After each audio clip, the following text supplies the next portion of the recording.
إريل قاعدة على صخرة وسط البحر، شعرها مبلول ومكهرب كتر الغطس، وماسكة التليفون وبتصرخ.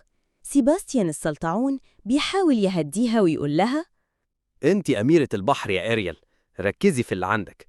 لكن إريل بتنفخ وتقول، عندي سمك بيغني وحورية بتكح مية، ده اسمها عيشة؟ قررت تطلع على الشط وهي لابسة بيجامتها القطن وتمشي حافية على الرملة. أول ما وصلت قابلها أمير كان بيصور فيديو تيك توك قدام البحر، بيعمل رقصة الترند. سألها، انت منين يا قمر؟ أنا من تحت من البحر. من الكورنيش يعني؟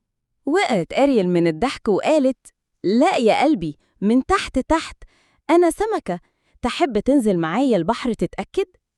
الأمير صدق ونزل معاها البحر، وبعد دقيقة طلع يجري بيزعق. هي دي المية اللي بتتكلموا عنها؟ دي مرارة البحر مش بحر. في الآخر أريل فتحت قناة على اليوتيوب بعنوان عروسة بحر سابقاً، دلوقتي ناشفة وسعيدة، وبقت تعمل فيديوهات كيف تعتني بشعرك بعد ما تسيب البحر، وليه القواقع مش سماعات بلوتوث. لو عجبكم الفيديو اعملوا لايك وسيبولي كومنت حلو، وما تنسوش تشتركوا في القناة قبل ما أرجع للبحر.